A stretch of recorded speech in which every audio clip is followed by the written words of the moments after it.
build my gallows and build them high. Makes a long time climbing before I die. I want the chance to spit in his eye. Oh, well, they gave me ball, but I can see between to a dusty yard and a long gone green. They call that freedom, if you know what I mean.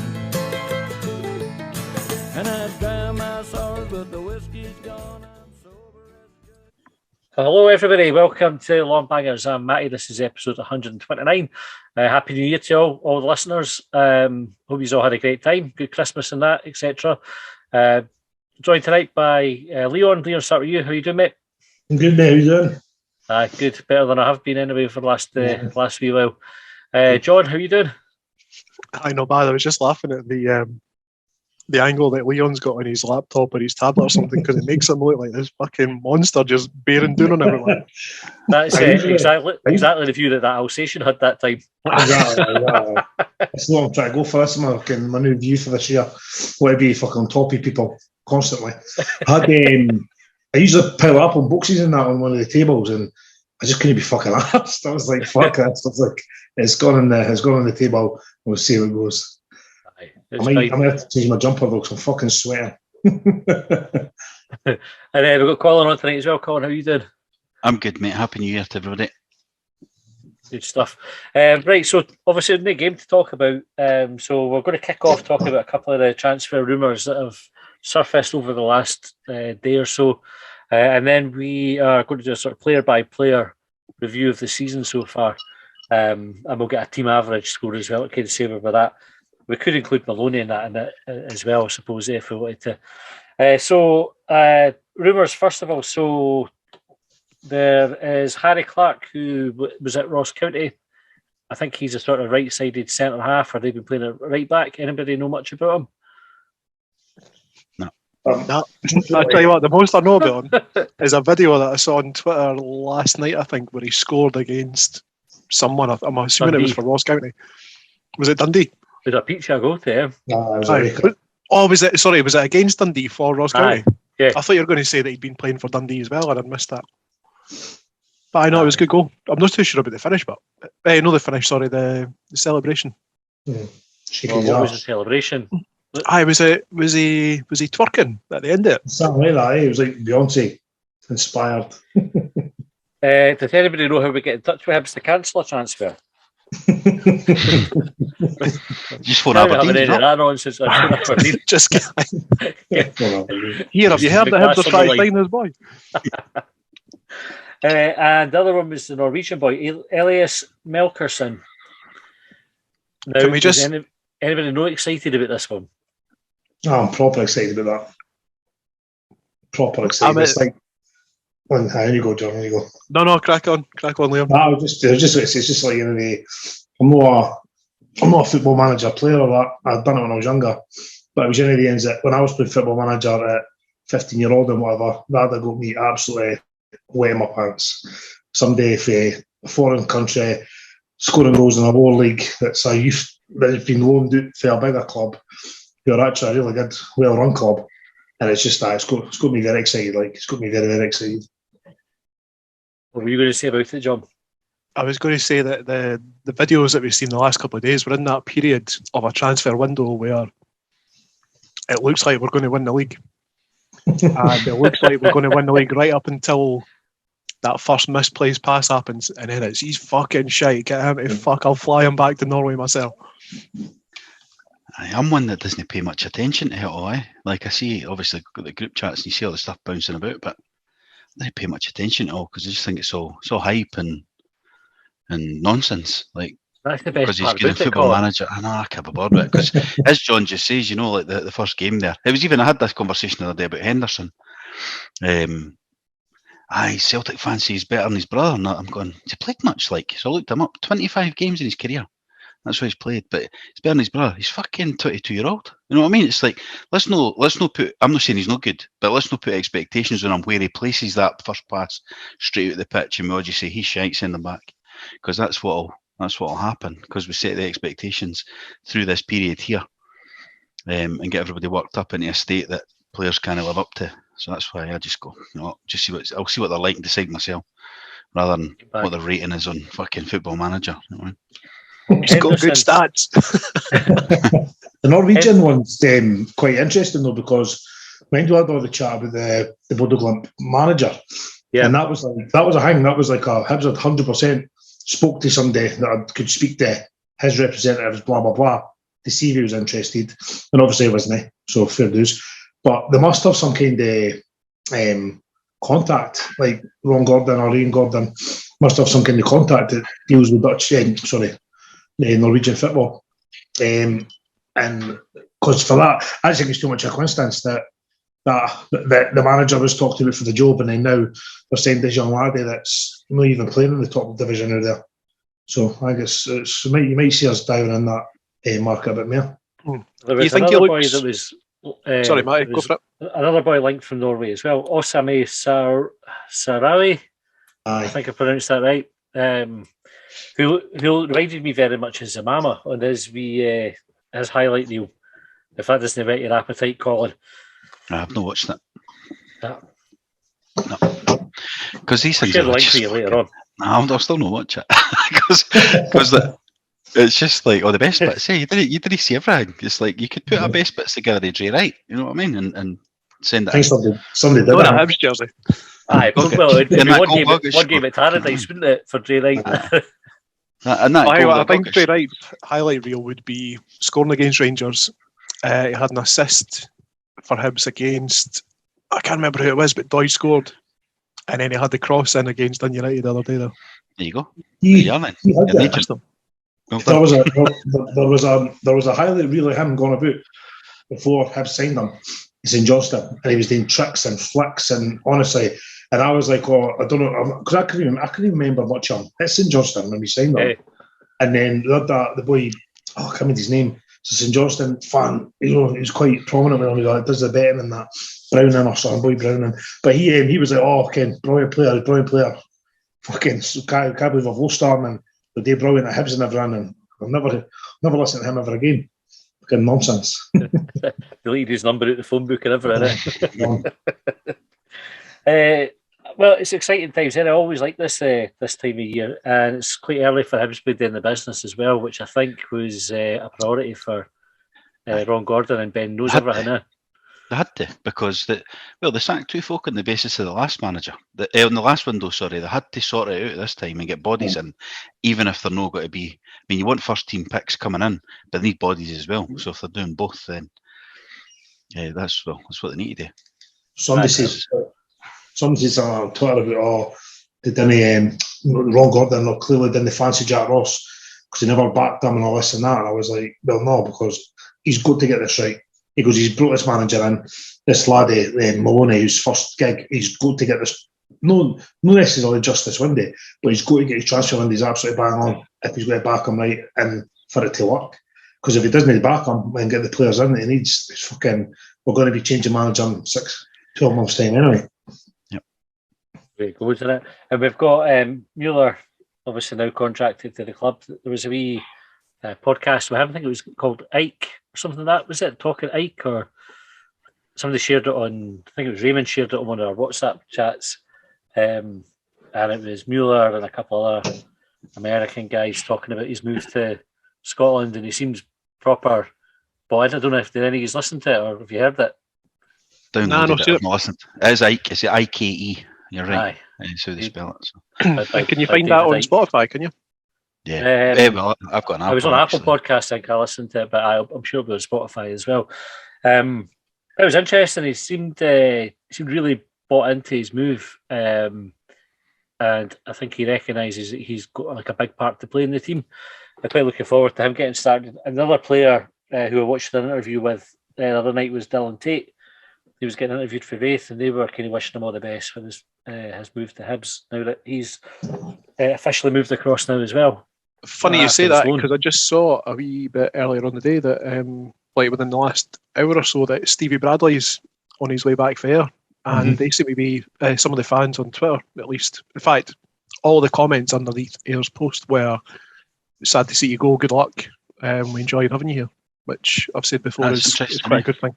Because I was thinking, actually, I didn't realise it was Ayr he was on loan at. Because you're thinking, if you're bringing him back for a loan, you might put him back out on loan at a higher level, like they done with the laddies at Bryden that signed a longer contract today, Aye, and they put him in the League Two rather than the Lowland.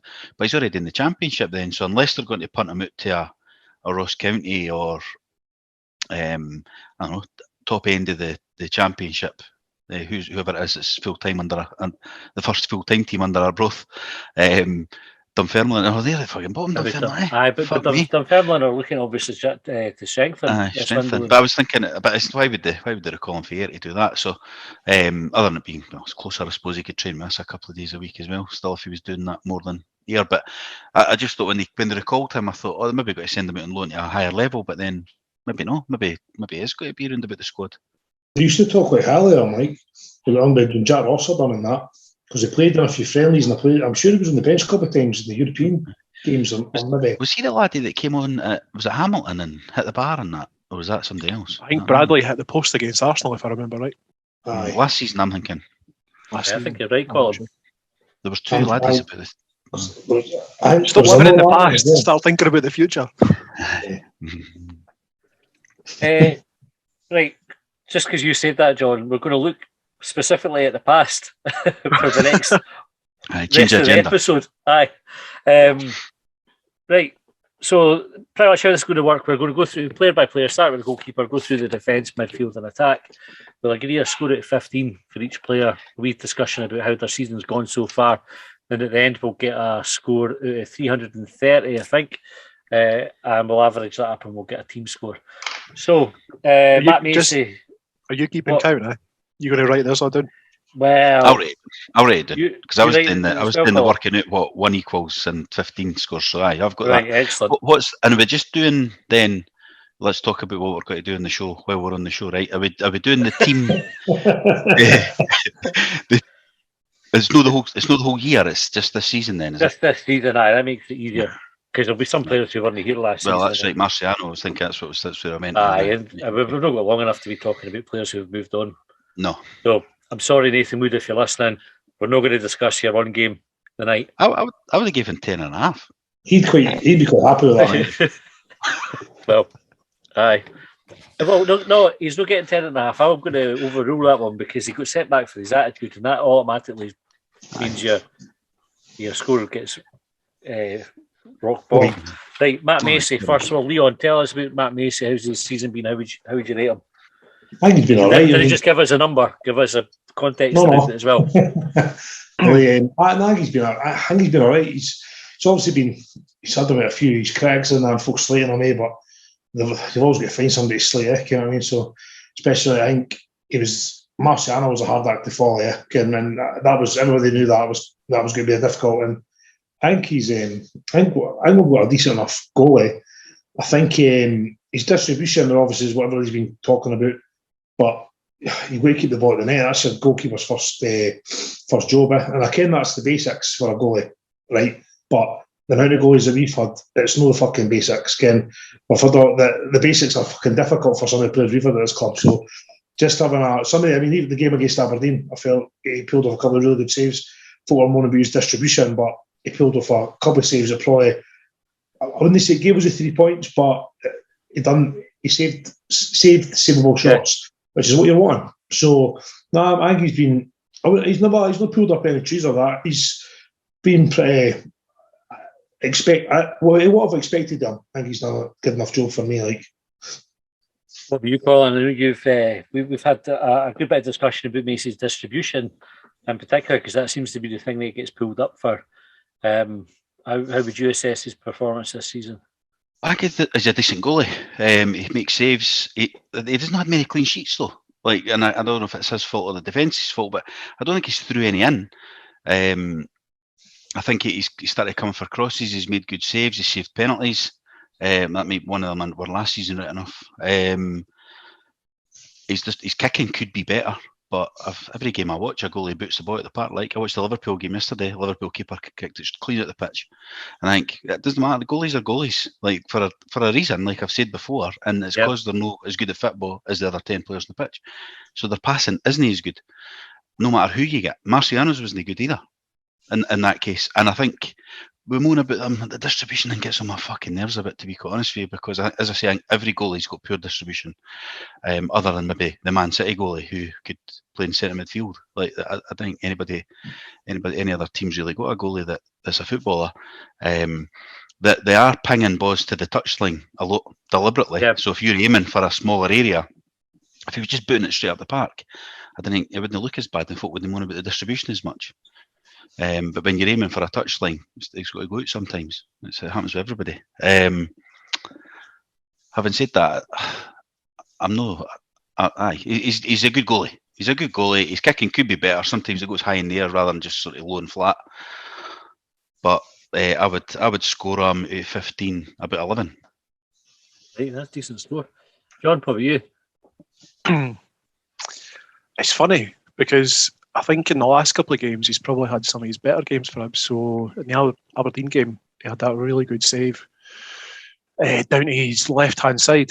And there was, I think in that game as well, that was where, I think that was Maloney's first game, and he started coming for a lot more balls and started using every inch of his undisclosed height. I think that goes against him because he's so tall, and it's been mentioned that much. Yeah. Folk want to come out like 17 yards out the box to take crosses and that. I've heard the shouts at the end, and you think, why has he got to come that far out? If he came that far out, would have a head in their hands, like the time he did. Aye. I can't remember what game it was. He came away out and he dropped that. But that's the one right on the edge of the box. Right at the end of the game as well. I can't remember who it was. Aye. And you think, why are we wanting him to come out just because he's like a couple of inches taller than centre half? So it's like we've made such a big thing about how tall he is. It's going against him. That's like you should come and take every single cross, no matter how far out, what if it's on the angle of the box or anything. So that's just an extra point to make. Sorry. Carry on. No. What else was I going to say? I think if I've got one gripe about him, and it's one of those feelings that I'm not entirely sure that's backed up by facts that I often go for, is it seems like there's been a few sort of like wee tricklers that have managed to evade him. So there was a couple, I can't remember who it was against, but it was down to his left-hand side. And it was one where it's almost like he didn't jump down the way fast enough. Aye. There was the goal against Ross County. Aye. There was a game against Ross County as well where they scored. It was up there and they scored 1-0. And it's come through a crowd of players, and it seems like he could have got it, and he just never.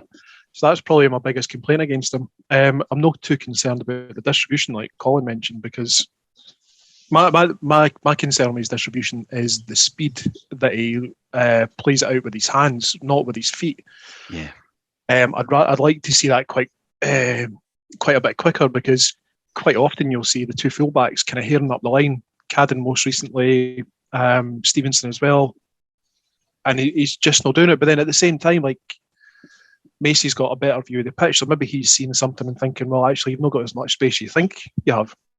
But meanwhile, the crowd's howling. So I suppose all in all, I'd probably give him 10 or 11 out of 15, because I think he's shown that he's a decent enough keeper.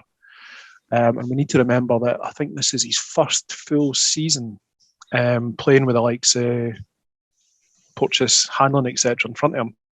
And we need to probably, if we're going to be comparing him with Marciano, the best comparison to Marciano is when Marciano first came in. And how good was he? Like, was Marciano always brilliant? Because I think, like you said, Colin, Marciano's distribution at times is fucking stinking. Like, it really, really was. Probably worse. It cost goals at times. Macy's hasn't cost any goals yet. Aye. So I think he needs a bit more time, because as well, like in terms of the context and the circumstances that he came to Hibs, it wasn't a regular at Arsenal. I think he'd been farmed out on loan to various teams, and now he's got the opportunity to claim a number 1 jersey as his own, and that is going to take a bit of time. And he's come into a club who have had a really good keeper before him and finished third in the league.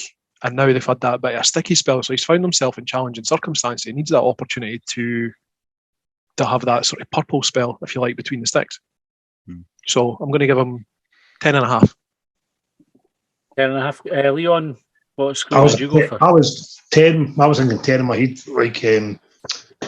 Like, so I think 10's for me, whereas sort of middle of the road, pretty decent. But again, he's got a lot to improve for me. But he's in the right track. Where I think he picks up a bonus point, right? So I probably about the same 10 and a half, right? And part of that is, do you remember Macalambi, right, who I think was the same height, right? Do you remember Macalambi and the jerseys that he used to wear, which were ridiculous? Like they were. I'm not sure if they said they had to get one specially made or whatever, but they made him look ridiculous, and obviously he became a bit of a fun figure. He wasn't like a terrible keeper or anything, Macalambi. He kind of had his moments, but I think because he looked ridiculous with the big massive tops on, it didn't do many favours.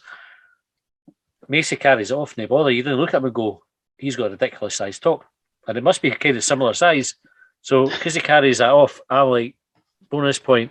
So you're saying that fashion went against Macalambi rather than booting the ball of Lee Miller's arse and having it end up in the back of the net at Bitodry? I think booting the ball off of Lee Miller's arse and it ended up in the back of the net was pretty bad, but it was made worse by the fact that it looked like it had been done by Wisbit. His jersey was flapping in the wind as he done it. Aye. That's it. It probably slowed him down a bit as well. Especially on a windy day. So, Macy, I think we're going to settle on 11. Oh. Out of 15. I've written down 10 and a half already because I thought I was getting rolled down. That's fine. What I thought, Colin, as well, right, is if we start putting halves in, it's going to, by the time we get to the end, it's going to complicate things. Sorry, you're down to 15. You're going to get halves. No, you didn't have to. You found up. So 11, right. Josh Doig is next. John, you tell us about Josh Doig's season and where you would rate him. That's a tricky one as well, because he's had a wee bit of a challenging season when you consider end of last season, beginning of this season, they were talking about him being sold. I think he was dropped for a game or two where we were all expecting, in the comments coming from Easter Road, was that he was being sold. I don't think he's quite hit the heights that he was hitting last year. But there's been glimpses of what he's capable of.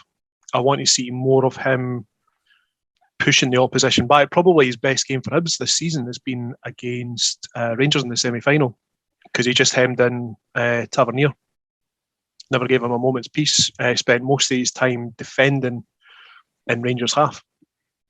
But there's also been a couple of times I've been a wee bit frustrated where he's been, and it's not necessarily a criticism, but he's been quite Stevenson-like. And what I mean by that is like he'll sort of go for a run just to be on the halfway line, check in, pass it back to Hanlon. There's nothing wrong with that in terms of retaining possession, but he's not Stevenson. He's more capable of bombing forward and whipping in across. So all that taken into consideration, I would probably give him a 10. Right. Room for improvement. Maybe you, Leon. He's obviously a young lad, and that's obviously going to, you're going to have to give him a bit of time and a bit of, no compassion, but I think there's a lot of times that he gets a wee bit, when they were taking him in and out of the team, it suited him doing a tee, and he was having these like wee purple patches and that, he was doing really well with a couple of good games and that, and then they would take him out, put Stevenson in. This season's been a little different, that they've obviously started him, and it's like, that's your position to lose. Like John was saying, the semi-final, I thought it was brilliant. I thought it was, but it's like, I think there's a lot more to come from if they're for the money they're talking about him. I think there's a lot more to come from, because I feel like there's a few times he gets caught out. I don't know if it's being left exposed for other players in the park, and his obviously an experience getting caught in position. But look, he's obviously a talented lad. He's fucking athletic as anything. He's got all gone for him. And I think when it hits and it all comes together, we'll have a really, really, really top player on the books for us. So this season, though, I think he's done fine. I think he's done for the age he is and that, and the amount of games he's had to play. I think he's done well enough. But he's not stood out for me. There's a lot of talk about him, and it's all on his potential. And I don't feel like he's done enough for people to be like, I get him in the Scotland squad or came back in the chat, which obviously you're not expecting for him, but at his age. But I don't ken. It's a wee niggling thing in my head in a way. It's like, and we did Deutch. It's like, I really like him, man. I really want to like him. But I've started like watching him a bit more. Whereas you just sort of, because he was a young laddie and that, you're a bit like, oh, he's just a young laddie, he's doing really well. How good's he for a young laddie? But now when you're trying to herd him up against other professionals and that and boys in the team, I think I'm a bit worried that he might not be the player we think he's going to be. Right, but he's scoring them. Oh, I'm sorry. So it's, I reckon an 8 for me, because I think there's a lot more. I think there's a lot more to come from. He's had these good. I think he's had these good performances. I think he's done really well in that in individual games. But I think there's been a lot of games when we weren't playing well and losing games. I felt like he wasn't contributing enough. And he wasn't helping cover the defence. We were. So for me, I think an 8 and 8.5 at a push. Colin. You try to get that rounded up to 9, huh? I agree with a lot of what Leon said. I think it was the Motherwell game, wasn't it? The first game of the season, they left him out because we thought he was getting punted and all the rumours about where he was going and that. And then the week after, which was the first home game back, he was excellent against Ross County. I think it was Murphy up the left-hand side. Looked great that day, in the first half especially. And then I think he's really played that well since. I don't know if was affected by all the. I'd imagine you would be. You're a young laddie like that, and there's talk of like give him money you can retire on, sort of thing, like the next day. I'm sure it would mess with your head a bit, but he's not really. I think he's really recovered that well for him. When Stevenson came in for him recently, I felt like we improved when Stevenson was in the side for a couple of games. So lots of improvement for him. I would go lower than Leon. I'd be scoring him about 7. 7. Aye. Can pair of harsh mistresses, you. Yes. See, I would probably go with the 8. I think 8's all right. I take your points on board, Colin. I think the point you make about Stevenson is excellent. Obviously, we'll come on and talk about Stevenson in a wee minute, but I think you're looking at somebody who most fans appreciate what he does for the club. I'm talking about Stevenson and the career that he's had, but we also Doig as being a level up this season. You know, when he broke through last season, then coming out this season, he was meant to be, multi-million pound, pushing on, a player who had a bit of everything. That was kind of how he was being touted. And you're absolutely spot on that when he's come out of the team and Stevenson's gone in, you wouldn't tell. You wouldn't have come, like, we've not looked a worse team. Arguable whether we look better, but we would definitely have to look worse. And I would think if you're a £3-4 million player, you should notice when you're not in the team more than we have. So I'll probably go with the 8 as well. So we've got a 10, 2 8s and a 7. Settle on 8. I'm happy with that. All right with that? Right. Okay, so Who are we submitting this to, like? Sean's getting in the morning. Aye, that's it. He's asked us to do like the end of year reviews. So next player's captain Paul Hanlon. Colin, you want to kick us off and talk about Paul Hanlon? He's had good games and he's had bad. The defence as a whole, it's hard. The whole defence hasn't performed that well with the amount of goals we've been letting in. I was talking up the goalie there. I wouldn't blame the goalie for a lot of the goals, although I guess we never mentioned that. The amount of crosses, maybe the goalie has got his part to play there as well. But the amount of crosses we've let in goals for this season, and when you watch the goals back, like I have, you look at it and you go, where are the centre halves? Like both of them as a partnership. Why are they way over there? Why are they not marking the danger men? And I know that might be the instructions and all that, but I'm looking at my centre halves going, why are you not in there in the middle yet? In the centre? Like clearing up the danger. He gets an extra point at least for that tackle in the first minute in the semi-final. At least one bonus point for that one, because that was captain's job there, without a doubt. I can't think of anything outstanding he's done. I can't think of any blatant mistakes he's done either. Obviously, you can pick me up if I've missed anything there. Apparently, he's top in the league, or one of the top players in the league for the number of interceptions.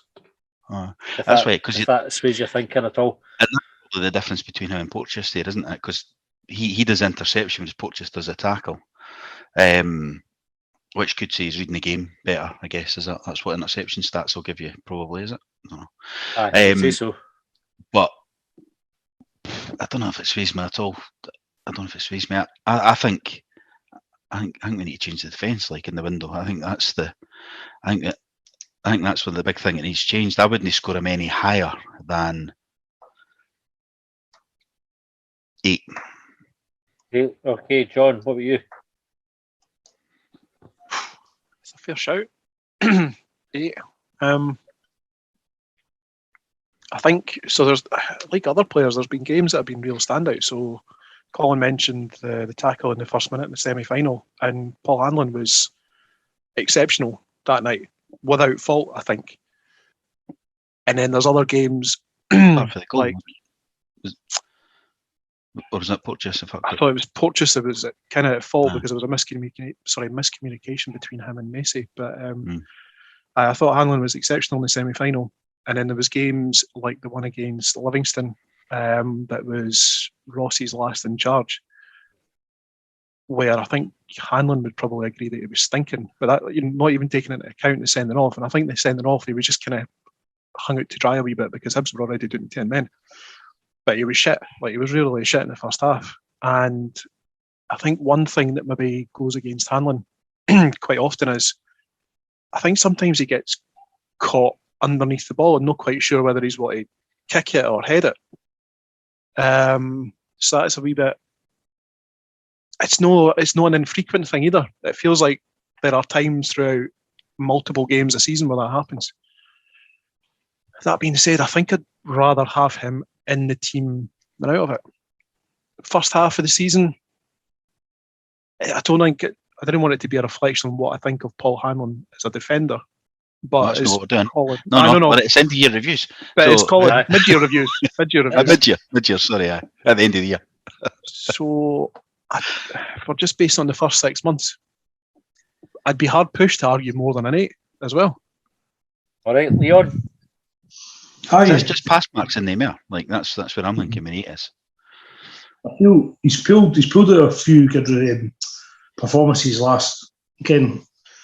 Well, the semi-final and things like that, the final as well, although the goals we could see they were pitched in the final, but his header was fucking phenomenal. Which I that's fucking scoring headers isn't a centre half's the first job, but I think I found really interesting, right? I was listening to that Go Radio podcast today just because I just needed something to listen to when I was in the house. And Kenny Miller put him in his team of the year, put Paul Hanlon in, which I thought was fucking mental. And he said, one of the things he said is, I didn't want to make Orange and Celtic, so I was trying to pick out guys and everything. And I was like, I thought that was mad. And then I was like questioning myself, like, what am I seeing and what is he seeing?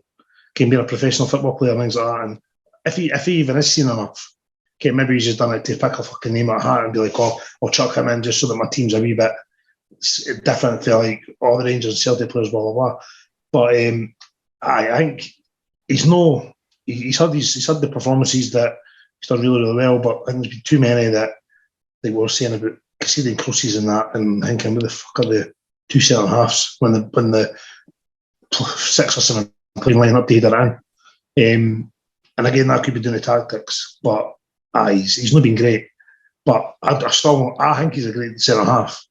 Like I'm seeing with John as well. I was like, it's not what I think of Paul Hanlon, but for the half of the season, he's got a lot to improve on. But I have seen that the last under Maloney anyway. He's been really good.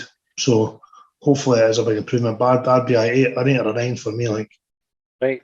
I always think with Hanlon, historically, you've noticed if he's not in the team, we look a lot worse. This season, when he's not been in the team, I don't think we looked a lot worse at all. I think 8's probably quite fair for how he's been this season. I was tempted to give him 15. Him and Stevenson just a straight 15 for having got Soze back in the country, and doing a dinner for the Hanlon Stevenson Foundation, which is immense. And that almost, but then I thought that's not really fair for the way it's gone. So 8 for Paul Hanlon. Takes us on to Porteous. John, you want to start off with Porteous? Where do you start? 6 months. I had some good moments, but had some really silly moments as well. And I think the silly moments, so if you assume that every player starts with a 15 and you start knocking off points for poor performances or individual errors or whatever, how many do you knock off for Porteous and the disciplinary issues? How many games is he now banned for? Been banned this season? Because of retrospective punishment, because of punishment dished out at the time. So if you're taking that though, right, and are we saying the red card to go at Ibrox, we're accepting that's a bona fide his fault red card? Well, we've got to appealed it, and we got knocked back, didn't we? It's not like we all thought it was a bit soft. Well, most of us did, not everybody, and even Hibs fans thought it wasn't. It was only Hibs fans that thought it was soft, apart from a few of them that didn't. Everybody else thought it was a red card, so I'm kind of starting to.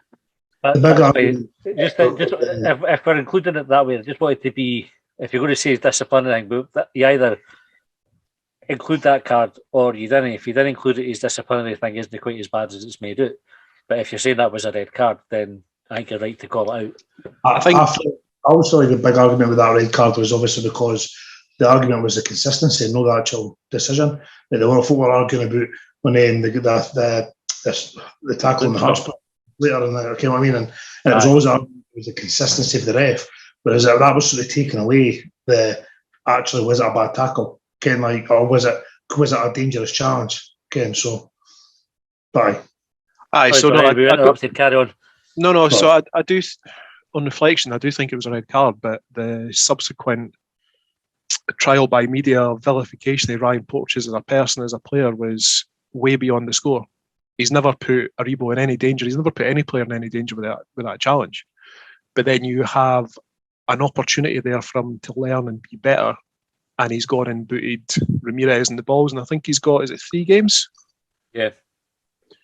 So I think in the past I've talked up Ryan Porteous and said that he learns from these setbacks, and I think I've seen a bit of a drop off in learning for those setbacks. And I think in the first 6 months of the season he's had enough opportunities to be better and hasn't taken them. And for that, I think I'm going to give him 7 out of 15. So, Colin, for you, the disciplinary things outweigh the good performances, because a lot of people would have Porteous doing as their best defender this season so far. Yeah, he's part of a defensive team that haven't been defending very well. He's got that red card. We argued at the time it wasn't a red card, but then after that, his first game back with Celtic, and he flew into 2 tackles straight away to almost show like, fuck yous, I'm not changing how I'm playing. There was one in the first halfway down in the touchline near your end at the home end, at the west stand, and then there was the one obviously that made the papers, which again made the papers probably just because it was Porteous and the sort of bandwagon that's after him now. And then he's got himself sent off against Aberdeen. Sorry, retrospective against Aberdeen. But I think I said it last week. I think he gets a lot of the benefit of the doubt for the support, because he's potential. But I start thinking, but he's 22-year-old or nearly 23, and it's like you're getting old now. You start not getting old, like, but you know what I mean. He's got 10 years, like, really at the top. He's running out of time to start changing and doing the right things. Bonus point for the comments after the semi-final as well. Definitely. I wouldn't score him higher in handling. I definitely wouldn't score him higher in handling. I don't know if I'm being harsher on him because I expect more when I moan about him. Because I do moan about him, probably more than I moan about handling. But I can see there's potential there because he's a big solid laddie. He can come up, score a goal. If he would just listen and learn, and if we could get him a good mentor, I mentioned that last week. Like, I don't know, he needs somebody that can pull him into shape. And I don't know if Caldwell's the man to be able to do that because nobody else is managing it yet. So on this 6 months, I would just go on the same as Hanlon because they're a defensive team, and they're not stopping enough goals, or haven't been till recently. So 8. Hey, Leon. Aye, I mean, can't argue anything that John Collins said about that. I think probably the same for Harman level wise. I think the problem we have is we didn't get two of them playing at the top of their game each week. It doesn't happen very often. I think when he's top of his game, he's an exceptional centre half, and I think for his age as well. Like he's okay, we're saying that he's no young because he's like 22 or whatever, or 23, whatever it is, and it's like, and he's played enough football now that he's wise enough. He should be able to get his way through things, and through games without stupid tackles and kicking folk in the balls and that. But I think at the top, he's a great player, but he just doesn't show enough, and he gets involved in the shite, which then probably throws his game because he's probably playing in his head that I've booted that boy in the balls or fucking. What I like as well, Leon, the add to that is that when we let a goal in, I know that folk like people shouting at each other and all that. I never feel like he's shouting to encourage or anything like that. I always feel like he's shouting to pass the blame onto somebody else, the way he does it. And I don't know if it's just his mannerism or his fault. 100%. It always looks like he's passing the blame on to Hanlon or Macy or whoever, Doig or whoever it is. He always looks like it's blame rather than what have we done wrong, let's fix it. Aye, definitely. He's got a lot to learn, Mike. A lot to learn, and I think he's well on the right track. Like for his abilities, he's got all the ability in the world for what position he plays in that. I think, and he just needs to screw them up. And I think it seems like it's just one wee thing, like disciplinary wise. If he can be a bit more disciplined and have a cooler head, he's got all the other attributes to be really, really good, to go on and play at a much higher level. And maybe even just what Colin said as well in terms of positionally. And they seem like relatively minor things to be able to do. And I think it's not even the discipline of like cards. It's a discipline he's play, like getting involved in the shite, getting involved in the nonsense and that. There's no need for him to do it. Okay, and he's a big lad. He can put it. He can. If he wants to put a bit of pressure on somebody, put a bit of force into somebody, he's big enough to do it legally. Do you get what I mean? Big enough to go without hurting somebody or charge somebody. Yeah. And that's the thing. And what annoys me is we're going about the media hounding and by the way, I agree there is a wee bit of a thing out there with Boyd and all that, and is Alex Ray's the other one especially. But if he hadn't kicked the boy in the balls, there wouldn't have been a media campaign because he didn't do it. And it's just be a bit smarter about it. Like it's frustrating. I bet his name's one of the highest clicked individual players in the league when a story pops up about the referees talk about them when they go away, do the retraining camps. They've done it before. We've seen it. I mean, Gary O'Connor took a dive, or Billy Brown says he took a dive years ago, and then after that, we never got a fucking penalty. And it's like the referees go away and go, I watch him. Because how many times does Porteous get fouled? Now, he does go down and make a melee and hit the ground and all that, all the dramatics he does, which doesn't help him. But the referees in the game things when they're fouls, other than the Presley plunge that he's been working on. But they didn't give him fouls when there's fouls against them. I mean, it was another Rangers game, he actually got a row for being fouled. Because he moaned that much that it was a foul. He was outrageous that night, though. Aye. But it's like, it's because they'll talk about him and go, watch him. That'll be why. So he needs to be smarter and think, they're all fucking watching me. Them in the media box are all watching for me doing something. I can't even be silly tonight. So didn't he go and kick a boy in the balls when he's lying on the ground? That'll play a lot of pressure on him as well, which he's bringing on himself. But that'll play a lot of pressure in his mind, kenning that maybe it doesn't bother him, but it must. When they're waiting on him just to pounce on him as soon as he makes a mistake or something goes wrong. Because a lot of the shit he was getting wasn't about his discipline at one time as well. It was about the mistakes. Who was it that came and said that he cost Jack Ross's job? So I think it was maybe Mikey Stewart maybe said it. I mean, sure, something like that.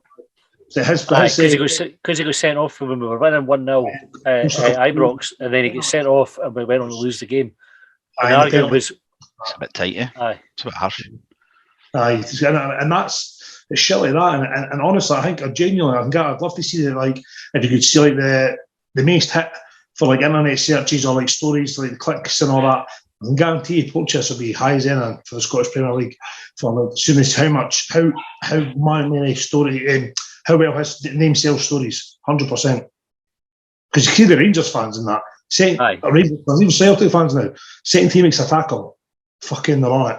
Even if it's against fucking Hamilton or St Mirren, they're on it.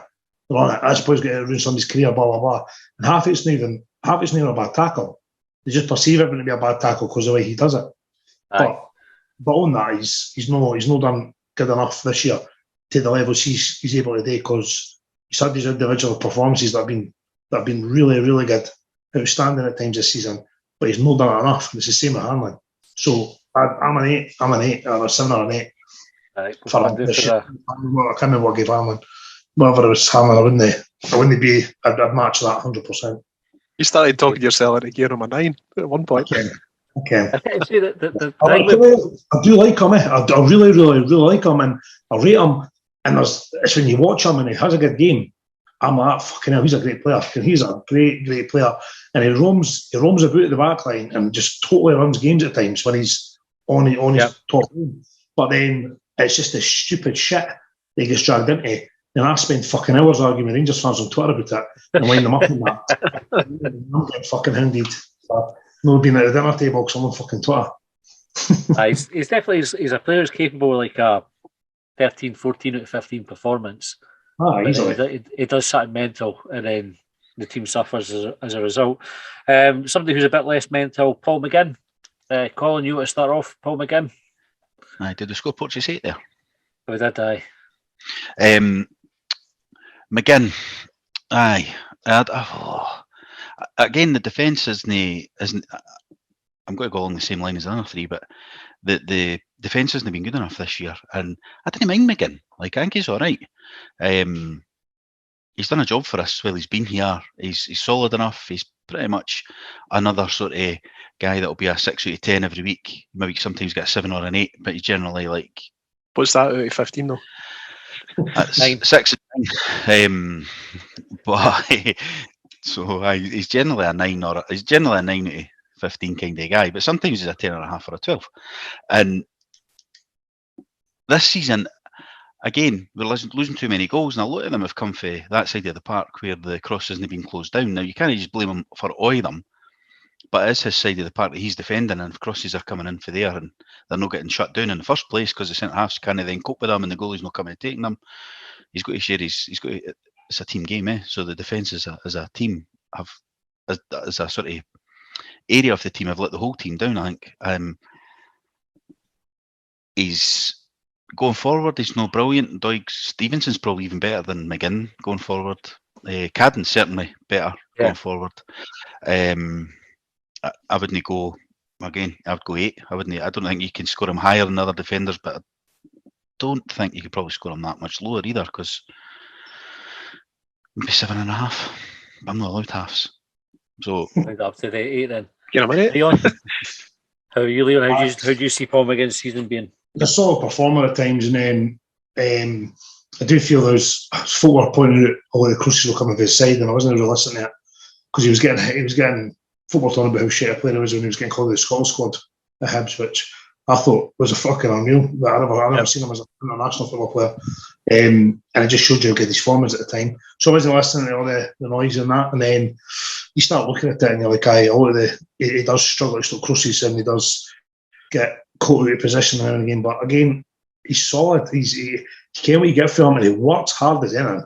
Like he gives you everything. He does. He absolutely grafts. So, but nothing. I'd say a 7. Nothing. There's no what you can say about him. He just comes in and does his job, and sometimes he's good at it, and sometimes he's not. Okay, that's the guy. That feeling, John, how about you? Just, I think I'd probably rate him probably about a 9. I was going to give him a 10, similar to Dougie Tripod, because I think Paul McGinn's got his detractors because he's quite an unassuming character. He's quite softly spoken. He's no hugely built, but I think he is effective at what he does at times. Like there's a ball that he quite often plays to Kevin Nisbet, sort of down the channel, and when Hibs have been playing well, Paul McGinn's been playing well, Kevin Nisbet's been doing well. I think it's all adding up. There are things that take away. Sorry, just another thing that popped in my head when Leon was talking about him. Remember the ball that Scott Allen floated in for him, and he finished it. It was like really early in the season. So Paul McGinn offers that going forward. Defensively, I think crosses do come in. I'd be interested to see some sort of comparison with him and Josh Doig on the other side in terms of crosses that they've allowed. Because I think you'd mentioned it before, Matt, about Macalambi in terms of fashion. Like, I wonder if Paul McGinn gets more stick, perhaps because he's a more experienced professional than Josh Doig, but the end result is the same. The balls get, coming out of the box. My biggest critique of Paul McGinn in the first half of the season was the really soft, I wouldn't even call it a challenge, it was the soft jersey pull on the player at Livingston when Hibs, it looked like every single one of them had just chucked the towel in. Paul McGinn got himself sent off. On the flip side of that, I think he made amends for it when he called out Beaton in the final. So bonus point for that one. Bonus point. So I'm going to give him a 9. I'm not going to drop him as low as Hanlon Porteous, but probably not as high as Doig. So give him a 9. I would have had him as a 7, but I forgot about the Beaton comments, so that I'll give him an 8. So we've got 2 8s, a 7 and a 9. So I think he's going through as an 8 as well then. I'd go with that. I'm happy with that. I was saying McGinn, where he frustrates me is I think he slows us down when we're going forward a lot of the time. It's like where moves will break down because he's not as sharp in the pass, maybe takes like an extra touch or that kind of thing. But I'm fine with giving him an 8. Lewis Stevenson's next up. John, you want to start off with Lewis? I would, like I said before, I'd start with 15 and then start chalking off players for things that I found unpleasant or distasteful. And since he got his laddie enrolled in the Rangers Youth Academy, that's 5 points off straight away. Negative. It's a negative score. But no, I think when Stevenson's come in, I don't know, I can't do the math in terms of 15, what a solid 7 would be. I'm guessing it's about a 10. 10.5. So when Stevenson's come in, like Stevenson is, I think, the epitome of the professional footballer. He comes in, he does a job, does exactly what's required, does a hell of a lot of running. Some of the sort of finer points of the game he's crossing isn't a strong point, but he never shies away from swinging an across. Like if he's in that position to put an across, he'll swing an across. If the cross isn't on, he'll play it backwards and he'll retain possession. You can't really argue or ask for much more from him. Again, like I think he's one of those unfashionable players in the Hibs lineup, and Leon had mentioned it a few podcasts ago about familiarity breeding contempt. I think he's just an easy target for the Boo Boys. This season, his contribution to Hibs can't argue for much more than 10 or 11. Let's go 11 because Colin mentioned 10.5. Right, 11. Colin? So I didn't need to start with 15 and work my way down. I start with 7.5, which is middle, and say, right, that's what's expected. That's the minimum you should get, and then do they go up or down for there? But how many games has Stevenson played? He's not played many games, has he? When he has, he's done, as I already mentioned, when he came in for Doig, I thought we looked more solid defensively. I never was Stevenson's playing. Like, if you see the team and you think, oh, they played at centre half against Dundee United last weekend as well, didn't they? So, yeah. Based on, I suppose it's a lower number of games we're comparing, but I would say I'd say he's probably about a 9. He's probably lucky that he's not played in the defence as often as the other ones, because otherwise I'd be dragging him down saying we're letting too many goals in. But because he's not played as often, he's scoring higher because of that. It's an interesting one with that, because I was looking at who we included and who we didn't, but within the last stride, just going through the squad, I thought Stevenson's probably featured enough. And you compare him with McGregor, who I think McGregor's come in a couple of times and then been sent off a couple of times. You're a bit worried now. You're a bit worried when he comes in the way. Aye. Whereas you didn't have that with Stevenson. You he'll go in and you think, we're fine. I've never ever worried when Stevenson comes on. Leon, how about you? Aye, same. I'm 10 or 11 for me, but okay, he's not played enough, but everything he's done and contributed this season has been spot on. He's been solid. You can rely on him. You can just rely on him for. Again, obviously, it's a different story for playing if he's playing week in, week out. And the games might catch up on him, but he's not been given the opportunity. So for me, the opportunities has been given. He's done brilliant. Can't think of a bad game he's had when he's played. Off the top of my head, there probably will be in that he's came in and not been that good, because obviously we've not been great defensively this year. Yeah. Half season or whatever. But I'm a 10 or 11. You came what you get from him all the time.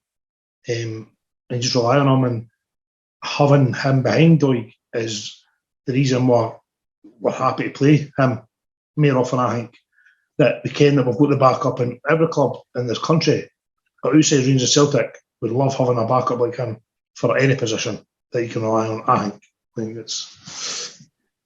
All right, I think we've got 2 11s, a 9, and I'll go with a 10, so that average is at 10 for Lewis. I'm just kind of, is that the defence finished? We've got Darren McGregor to go, and Chris we did Campbell. McGregor. No, Aye. right, okay. So we're not going to get 330 then. It's not going to be, because it'd be more than how many players we got. What's Anyway, divided by 15, Colin? 22. Oh, so all right, we're doing 22. So, What I was going to say is we'll maybe pick up scored the pace Macy. a wee bit, though. Aye, Otherwise, maybe it's going to scored be the longest Macy. podcast ever. Do you think? Aye, based on the other defenders, for doing a calibration session. Fuck. Fuck it. Carry on, right? It is what it is. Right? That's what we decided, right? We can't be reflecting on things better than we're going to be here all night Google it. otherwise, right? Google it, Leon. Is that what we do when you go to a farm rock here with your dials? You have to do this at your work. One of my old jobs, you had to put everybody's name up on the wall in your team and say where you rated them, and then you were only allowed. So the ratings were like 1 or a 2 were your best folk, 3s were your steady eddies, and your 4s and 5s are the worst one. And you had to get a split where it was 20% were 1s or 2s, 70% were 3s, and 10% were like your 4s and 5s. And if you had too many folk out of everybody, you'd have to argue your case for your folk in your team until somebody got kicked out of where you had them, or that if you might be able to keep them in if your argument was good enough. And day like that is horrendous for folks. I thought flipping officers made cups of tea and punched numbers in the computers. Nah. You have all this shit to deal complicated with as well. Right, Darren. It's meetings for meeting's sake, Leon. Aye. Meetings That's for how you meetings, get it, sake, Leon. Aye. Darren McGregor, Leon. He's the total opposite the Lewis Stevenson this season for me. Like I love him, and he's another one of the players that you feel if you can't say that bad about him because everything he's gave to the club and that. But he's how many times he's been sent off, for considering how many times he's played, and that's maybe him being chucked in the deep end, and it's not his maybe they weren't expecting. Maybe it was maybe we'll have you there on the playing side, but you probably end up into the coaching sooner rather than later. And obviously the bad transfer windows, they're not getting certain half-seasons, maybe skewed that a wee bit, and we've had to rely on him a bit more than we've wanted to. But he's not done. He's not been in enough either for considering how many times he's been sent off. But I think a 6, I think a 6 or something. That's all I say. John. I'm laughing I want to give him 15 because I want to give him 15 because it's quite apparent that Hibs are wheeling out someone who is almost geriatric in football terms, just as a lamb to the slaughter. Like, we've got fuck all else, Darren. You're going to have to go out. And he's rubbing fucking Tiger Balm into his knees and all. So I was like, right, fine. Knees and ankles are creaking like fuck. His boots, like fucking these old Adidas Copa Mundials for like 1974 or something. But no, I think of maybe liking Darren McGregor to Alan Mabry when he was playing for Hibs. Like, I don't think Alan Mabry was ever meant to get the games that he got for Hibs.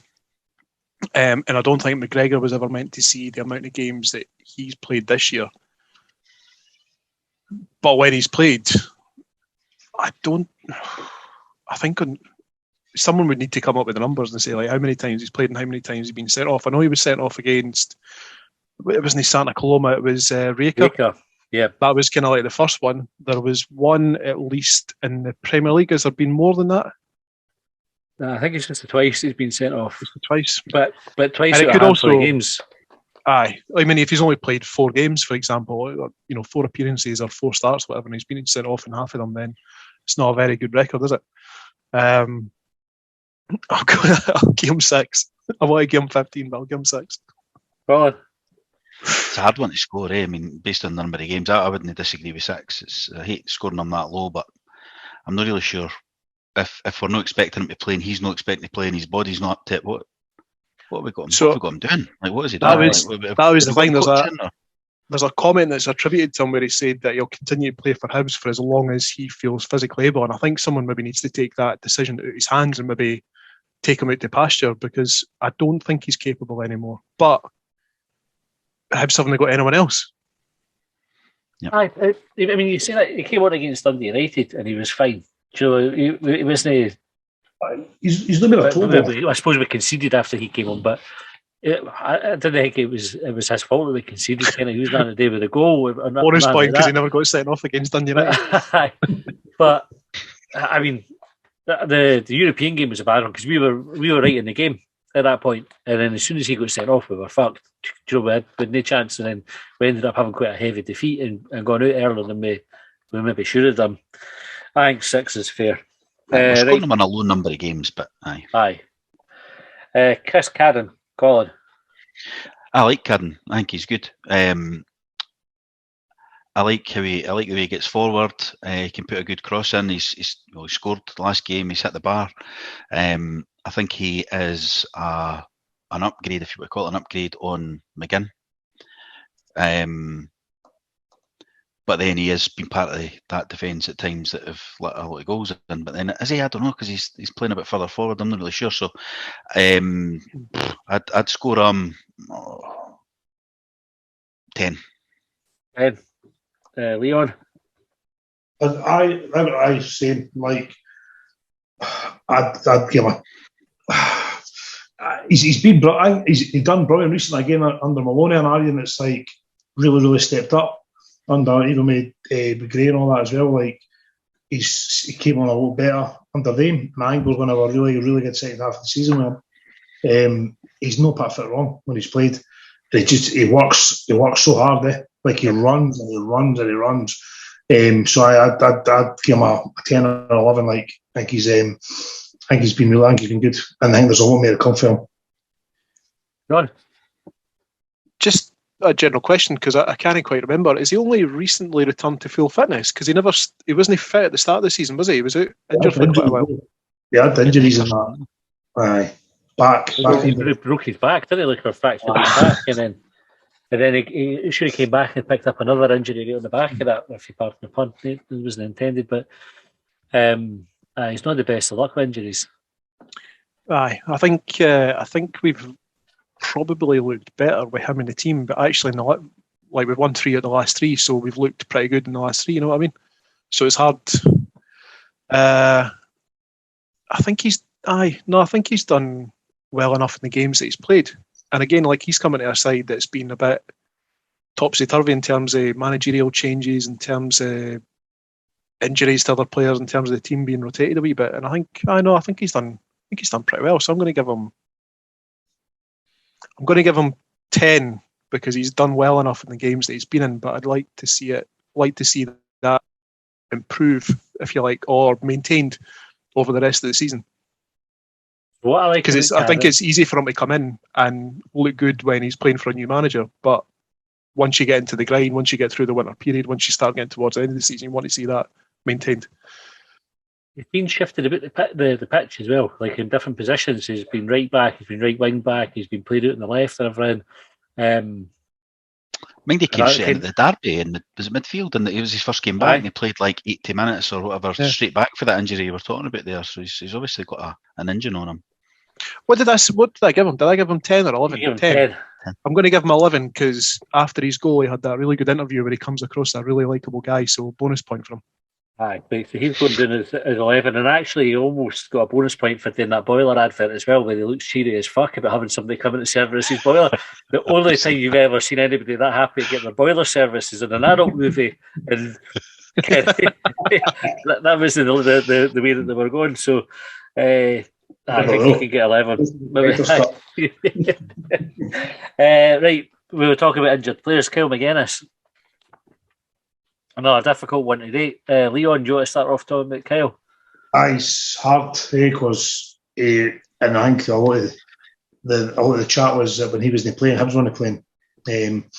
He was brilliant. I thought he was massive for us at the start of the season, and then he's injured again, and he was obviously, because he was injured for a big stint when he first arrived, and they were saying, well, he was coming back to fitness and he was in and out and that and picking up wee niggles, and because he'd obviously had that bad injury to St Mirren, but he's picked up an iron, obviously. So but when he played, he was brilliant.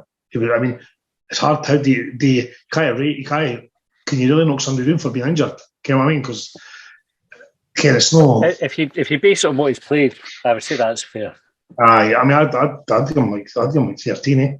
13. Because there's not been many games he's played for this season for us, and he's not been top draw like for us. I think so. I think easily 13. Like. John, I was going to give him 12. I was just thinking purely on the games that he played in. Like Leon said, like you can't downgrade him because of games that he's not played in because he's been injured. I thought he looked really, really good playing in the position. In fact, he played a number of positions in the game against Motherwell. And the number of goals that he contributed from midfield as well, I thought was brilliant because it was something that Hibs had been crying out for from midfield. And I think we've really missed him since he's been injured. So I'd give him a 12 for his contribution in the games that he played. on. Same. I was thinking 13 based on the small sample size again. If I was at work doing it, like you would be scoring somebody down for being off sick that often, but we're not doing that, are we? So it's on the performances he's played, 13. I'd be happy to go with 13 for him as well. Bonus point again included in that for having a good song for him, which I'm not going to sing on the podcast. All right, Jay Wright is next. Colin, you want to start off with Jay Wright? That's a hard one because again, I mean, I can only remember him playing against Dundee United and maybe a couple of sub appearances. So I'm struggling to even like score here. Because I start in the middle. He's not been that bad when he's been on, but what's he played? How many minutes has he played? He bet he's not even played 90 minutes this season. No many. So, It'll be over 90 minutes, but not much. I'm sure it was his first start for like 8 months or something. Yeah. He played 60 minutes there, and his other sub appearances, I bet they're not much more than 30 minutes in total. So it's got to sound ridiculous, but you're going to have to score him about 7 or 8, because 7.5 is the middle point. Aye, because he's not played enough to score him off. What can I take points off him for? He'll be good enough to get in the team. He's not had the injuries as an excuse, has he? He's just to be good enough to get into the team. Aye, but he's not done anything wrong when he's played, and that's what we're scoring it on. Like I don't know what he's doing on the training pitch to not get picked. Listen, you score him whatever you want to score him, Colin. It's your decision. I just think he's played. I would, if it was a work thing, I'd be scoring him as you can't score, like whatever that one's called again. I can't remember. Score him really highly, Colin, because Matty's got the t-shirt on. He's only got to downgrade you anyway. Give him 15. Leon. It's hard, Jimmy. It's hard to do. I don't know, because I don't even care if he's even has he been subbed on 2-3 times maybe. Like I don't think he's even subbed on a lot. Right. Well, here's the thing: is because we've got a couple of players who are going to be in the same boat, right? And it's maybe something we could go back to. I'm not going to go back and change anybody else, right? But you've got Wright, Gogic, who else? Gullen, Scott, who haven't really featured. Did we just give him a blanket 6? I think so, eh? And just say you're not featured enough, so you're getting a 6. I probably give Scott less because the way he has featured, he's been his attitude's not been great. We took points for somebody else for attitude earlier. Aye. Right, so if we're happy, we could just keep the discussion on those ones and just put like back in 6. Or do we... And that'll not bore everybody talking about guys that have not played. Right, so who did I say there? Right, Gogic, Daniel Mackay, Gullen. Go about Daniel Mackay.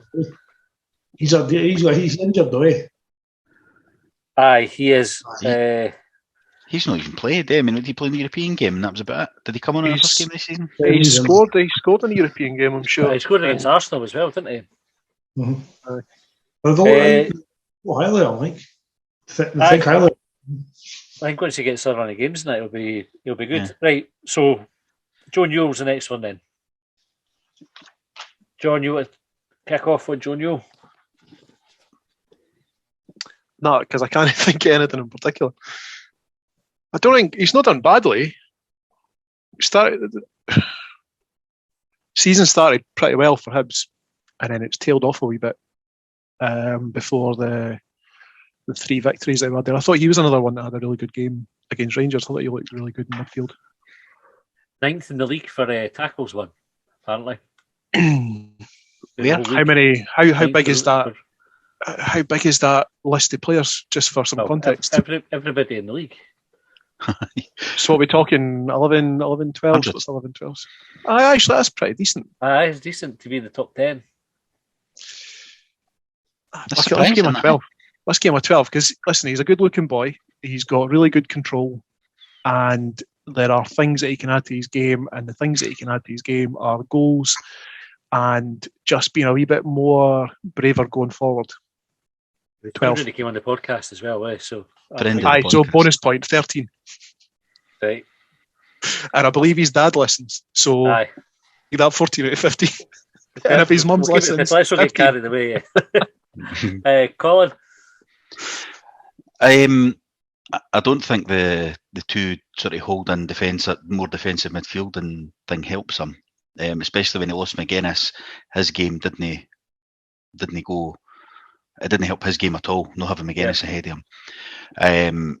So I think he started the season all right. I think when he's good, he's really, really good. As I've said this before, when he's no good, it's not often enough. That's my argument there. It's like when he's good, he's brilliant, and it's no often enough. So it's that consistency thing. I'd like to see him maybe.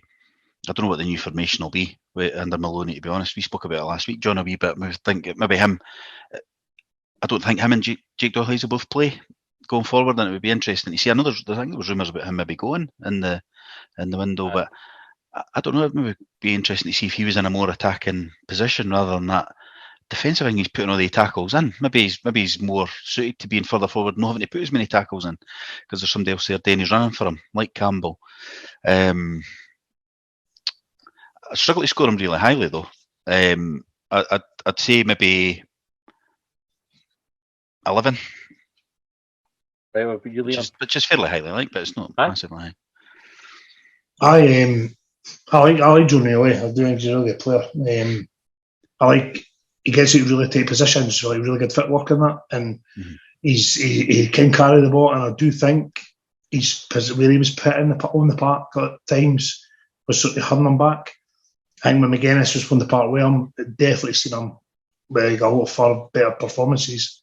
I thought he was brilliant in the semi-final against Rangers. Like I thought he was absolutely he had all carrying the ball and that, and taking us into real pressure areas with the ball and slowing getting the game out of the dangerous play areas as well. Sorry, but I like him. I think he's done well this year. This season, he goes a wee bit under the radar in some games. He doesn't he'll just do the tidying up stuff and passing the ball, and he does. He tackles and he wins the ball. Like, the stats tell you that. So I'm a 12. I'm a 12 at least. Like, I think he's. We spoke about that last week as well. What you're kind of touching on there. He comes and takes the throw-ins. Like, that's a big complaint to a lot of folk. He's the one that will go and he's happy to take the ball. And he likes the ball in tight spaces. He's got really good feet. I think it's a big part of his game, and I think if you go on further up the park, goals. That's what we need for me. Doesn't he score enough goals? All right, we'll put him through for a 12. I think he's a good player, but I agree with you, Colin. Is like when he's good, he's really good. Do we see it enough? Maybe no. Interesting, we probably had our best game of the season against Dundee United last time in T did they play. Yeah. So and we moved the ball a lot quicker and that kind of thing. Right, Gogic and Mackay were next, so they were both sixes. Jamie Murphy next. Leon, do you want to start on Jamie Murphy? I'm quite hot and cold to Jamie Murphy at times. I think he's done enough this season. I think he's done well. I say that he's had his like individual performances where he's the start of the season. I thought he was going to be playing every week if he could stay fit, and then he totally fell away. He slows the game down at times, I feel, but then he came on and turned games on its head. So I think he was always going to be the hardest for me to score today, I felt. And I think I'd probably give him a 9. Because I feel like there's a lot more he could do. But I think he's a great sub to have. I think if that's what you're looking for a player, I think he's a great player to bring off the bench when you're trying to impact the game. I've been critical of him on Twitter a couple of times and he's ended up scoring. So we do that every time he comes on the park. And just hope for the best. Stinks, that's known, isn't it? Honestly, I've done it at St Johnstone. Slated him and fucking Scott Allen for coming on. I was like, they're not going to change the game, and then bang. So I'm going to continue with that for the rest of the season. But he's hard to score for me because I think he's on his way out. I think his legs are gone. Okay, right, 9, John. Much the same as Leon. Jamie Murphy frustrates me a wee bit because I think you can see, or at least I see things that I think are really good in a football player. Like I like the way that he runs at the opposition. I like the way that he sort of invites them into a challenge. I like the way that he tries to then sort of lift the ball over their foot or through their legs or whatever. Like it's quite enjoyable to watch. The frustrating part of it is the end product. And if you're just talking about the 6 months of this year, the 6 months of this season, I don't think we've really seen a hell of a lot from him. And funnily enough, like Leon was saying there, like had a pop at him against St Johnstone. I was thinking when he came on against Dundee United, like, you're fucking shit. I'm sure I messaged Liam for down the slope about him because I think Liam's been quite critical of him. And then, of course, Jamie Murphy goes and fucking scores. But the laugh was that he managed to play a 1-2 one of the Dundee United players first. So I'm kind of the opinion that he doesn't have the legs to match what his brain wants to do. Like there's definitely a footballing brain there, but I don't think the footballing body's there anymore. I think we saw that early doors, first game of the season against Motherwell, where thought that he could have just run at the defence. Instead, he just seemed to like drift the way over to the touchline. And that didn't get me wrong. Like we're supporters. Like maybe we didn't appreciate exactly what's going on there. He was maybe trying to wait for. Maybe he's a bit more experienced. He was waiting for the opposition. Not the opposition. The rest of his teammates to catch up with him to find a pass or whatever. But his contribution, I'd probably say. In fact, I've mentioned the Livingston game a couple of times. I think that's probably one where you're looking for players like him, the senior professionals that have got the really. They've got the number of games under their belt. I think Jamie Murphy's just completed something like 500 senior career performances or something like that. And against Livingston, I thought he was really, really shit. I thought he was another player who had spat the dummy, wasn't putting in the effort, and was leaving the less experienced professional, like some of the younger guys like Josh Doig, Josh Campbell, out to dry with his performance. So for that, I'm going to give him an 8. Colin? He's a frustrating one because he can do some good things. I like the way he can drop the shoulder and go past guys. I think it was the Ross County game we mentioned at the start of the season. Him and Doig were up the left-hand side really good. But I remember at the cup final, and I try and not criticise people at the game. Like I come on here and moan about players and that, but I try and not do it. But I even said, just fucking take him off. Like at one point, because he was just fucking frustrating the life out of me against Celtic the other week there. He's not been consistent. He's been in and out of the team a bit. He's done some good stuff, like you said, Dundee United, the goal, the St Johnstone, the winner up there. I'm just going to go half roads with him though and go like 7.5. So round it up if you want, round it down if you want, no bothered. I can't see him getting many minutes after the window because we've got Mueller and that coming in. I just don't think he's going to be getting a game anymore. I think he's just got to be there as a squad man. I think with Murphy, and it's probably not a fair thing because it's not his fault how much he and how much he gets paid or whatever. But I think in terms of value for money, I think he's great value. I think he's probably one of our better paid players, I would guess, given where he came from. Yeah. And I didn't think we see enough from him. So I'd be sort of 6.5, 7. So I'll go up to a 7. So we've got a 9 and 8 and a 2 7s. So we go 8 overall. Aye. Okay, Jake Doyle-Hayes next. John, you want to start on Jake Doyle-Hayes? Aye. It started off well. It's faded away a wee bit with the rest of the Hibs squad. Frustrating at times because early in the season he was, like when he came on against Motherwell, he was buzzing about the pitch, always available for a pass. Same against in the Ross County game. Like I thought that Ross County game, where we just demolished them in the first half hour, Hibs looked phenomenal. And I don't think we've matched that performance since then, but obviously we've lost quite a few players to injury since then. Jake Doyle-Hayes, I just want to see more. If him and Newell are going to play together, I want them to work out who's sticking and who's getting forward, because I think they're both capable of doing both. In terms of performance, probably a middle of the road 8 or 9.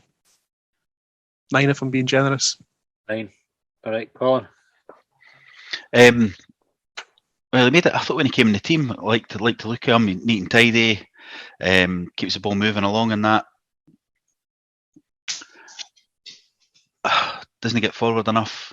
Won't shoot. Just won't shoot. Not that he needs to add goals to his game. It's just like start shooting first, and then we'll start worrying about how many goals come for it.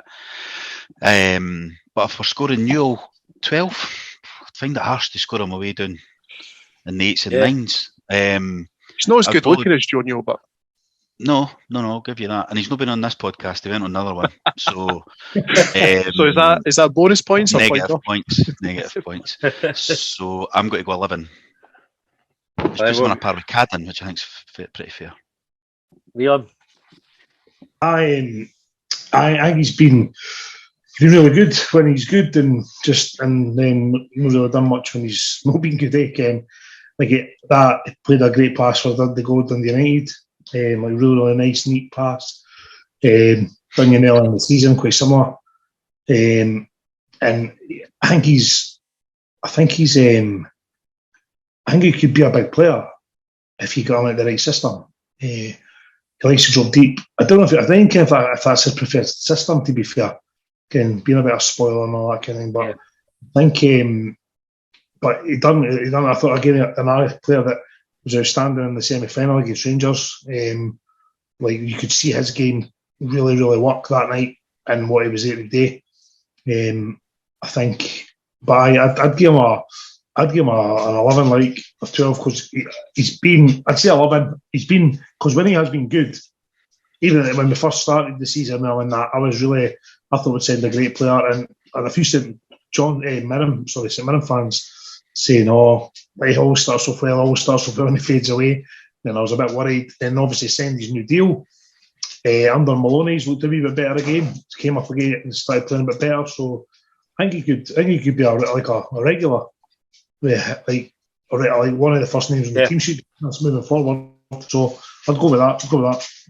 I'd go with 11 as well. I think he definitely had a good start. Even he came on against Motherwell, it was the first game of the season, and sort of shifted the momentum in our favour.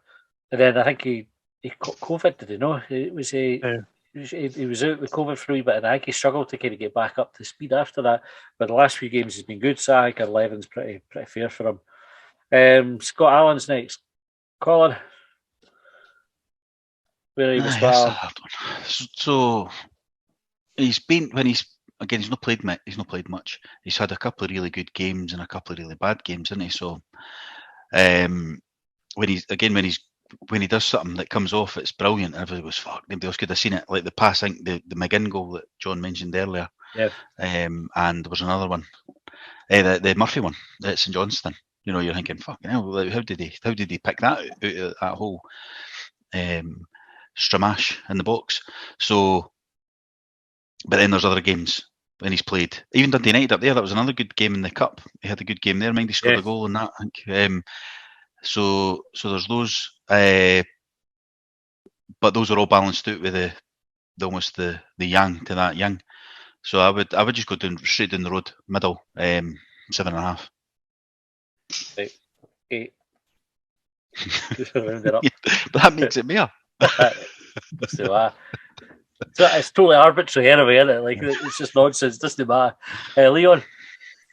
I think that Dundee United the game away in the cup, he was brilliant. That was built on the back of a sub appearance the week before, which got him the start. Everybody raving about him for starting, and I think I'd argue that was probably the only game he started this season that he's actually performed in, and 90% everything else has been for the subs bench. So he's no, as much as he's like done a lot when he's came on in the odd game, the games he started for me he's not good enough. So I'd say about 6 or 7. Which one? 6 or 7? I see 7 because he's won us games. So that's a you can't argue with that. What about you, John? You going to argue with that?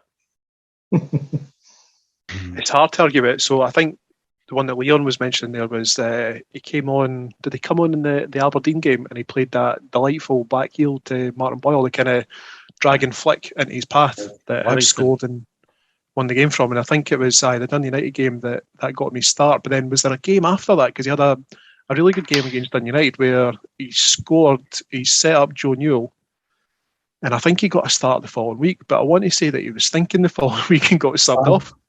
Aye. So it's really, really hard because Scott Allan has this special relationship with Hibs fans, or Hibs fans have this special relationship with Scott Allan.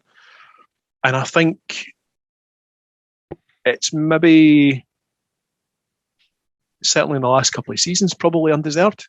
Like, we all know what he's capable of, and he's demonstrated what he's capable of. However, first 6 months of this year, he's coming back from serious health problems. He's had cameo appearances. He's had a couple of starts. What he's done has largely been pretty good, and in some instances, game-changing.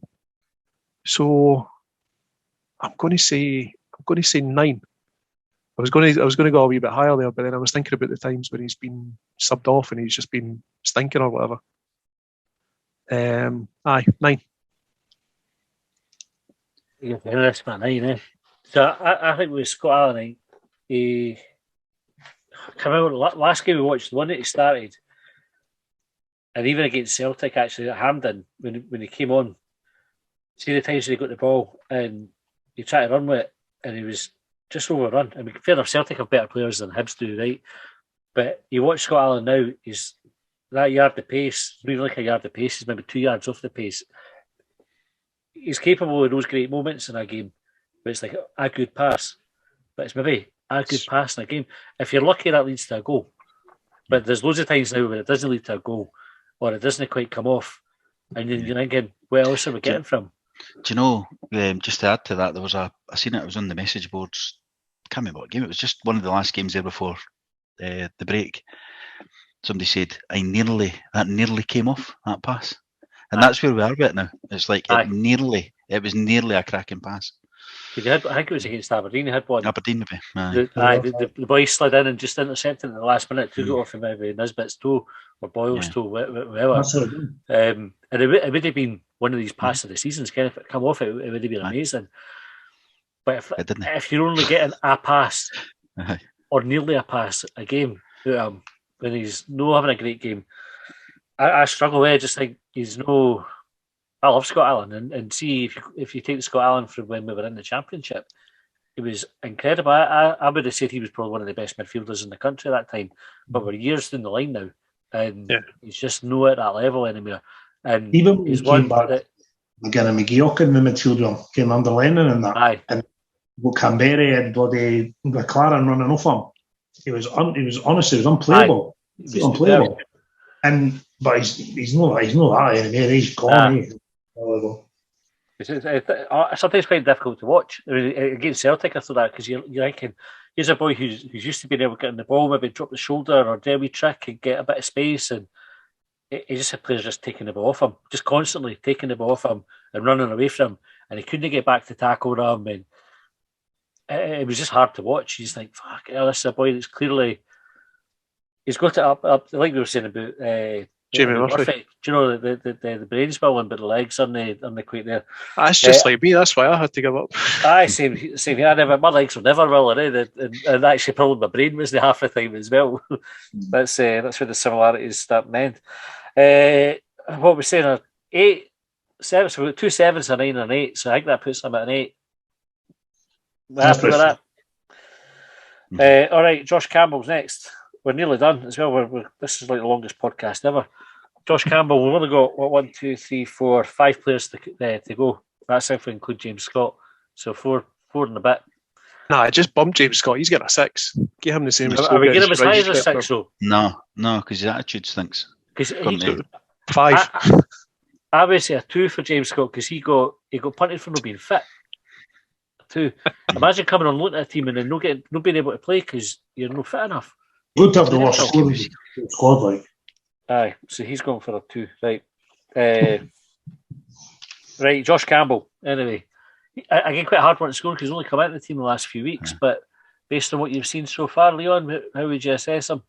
I'd give him a sort of 11 or a 12, like for what he's what he's offered when he's played. He's not in many bad games. He's got a lot. I didn't think we'll see him in the next couple of seasons at Hibs. As in, I'm not talking about for going to make a bigger move. Just if he'll fit into what the new manager's wanting, he brings his own players in. He might be one of them that just doesn't cut it. But what he's offered is he's been sound, done loads of running. He's creating chances and he's scored one goal. And it was brilliant. There's definitely a player there, definitely, and I think he's been a big positive for the side for this season, like so. Aye, definitely. 11, 10, 11. Would you be landing on it? Give him an 11. 11. Aye, definitely 11. He's not 10. He's 11 for me. John, I'm going to give him a 12.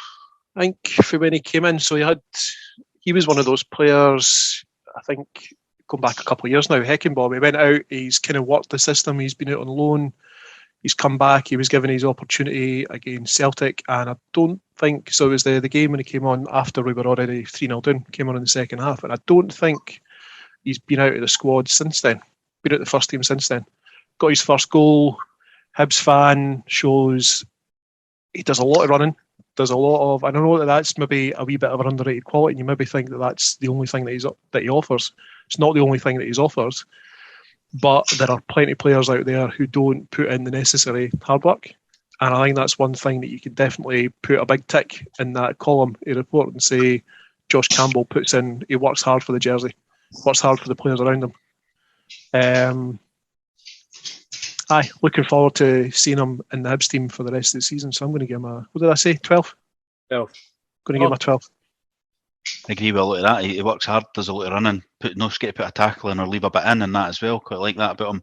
I think he's maybe playing a bit too far forward based on the amount of chances he creates, the amount of goals positions he's been in. I know he's created that ball for Nisbet, was it Motherwell? It was a beauty. Aye. And then he scored the goal the week or two after at St Mirren as well.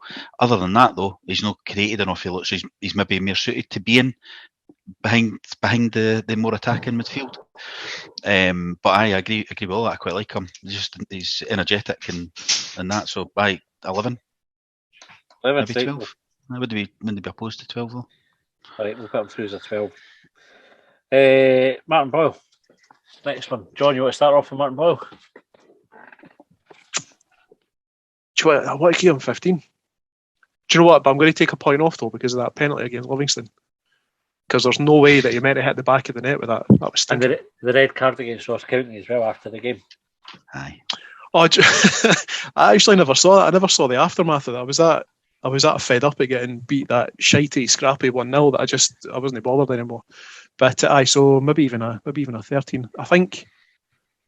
So one of the things that Martin Boyles had criticism of in the past, and I think it was unfair that after he signed his new deal, that he'd stopped playing a wee bit, he'd got a wee bit comfortable, and he's had his own transfer speculation again this year, and he's had an improved contract, and I don't think I've seen a dip in performance at all. I think he is still, I actually think he's still improving as a player, and he's still putting in the effort every week. I think I saw the other day that in 2021 he scored something like 24 goals. And I know that this is based on the 6 months of the season, but he's kept that performance level up throughout the calendar year. Yep. And throughout the 6 months, so I'm going to give him 13 with the 2 points taken off him. Okay, Leon.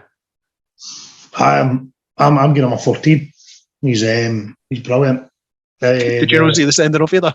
Well, I said I think the penalty missing sending off, that's why he's not 15 for me. But the 14, the sending off was a fucking nonsense. But it's My favourite thing about the sending off, and this is why I wouldn't score to take a point off him for it, is the excuse, which was he was angry at his own performance, and then when you see the footage when he's pointing at the referee, he's like, "You're fucking dickhead." I've played shite. He's brilliant. He's the most dangerous player that we've got. When he's on top form, he's unplayable. The game against Rangers in semi-final, that just tells you, if you can get him to that level, he's one of the best players in the country. And I'm lucky as then to have him. And I think if he ever left, it'd be a massive hole to fill. Like, I think it would fill a massive hole in the accounts as well. I don't think he's going. If anyone was to ever buy him, they're not getting him cheaply. No. There's been a couple of comments in the last week. I think it was a Celtic fan was talking about 500 grand after we've knocked that back for Aberdeen, and seemingly a Saudi team had offered 500 grand as well, plus add-ons. Because I think that's the buyout clause, but they changed the contract, didn't they? When they put his new contract, they took that buyout clause out. Somebody mentioned £3 million. Celtic were talking about 3 million, but I even think that's a bit low for a Kenny. So he's had his knee problems and that. He's like a bit older now, but you're not paying 5 million because that's that. The Japanese guy is what Celtic paid 5 million for him, but the argument with that as well is Martin Boyle is well proven in this league. That's a better than Kent's. See, like, I was going to say Rangers. Martin Boyle outperforms Ryan Kent.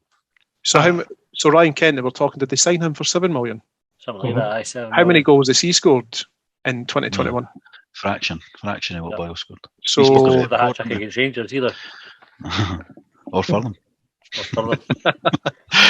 Right, Colin, you were coming with a score? 14 for Boyle.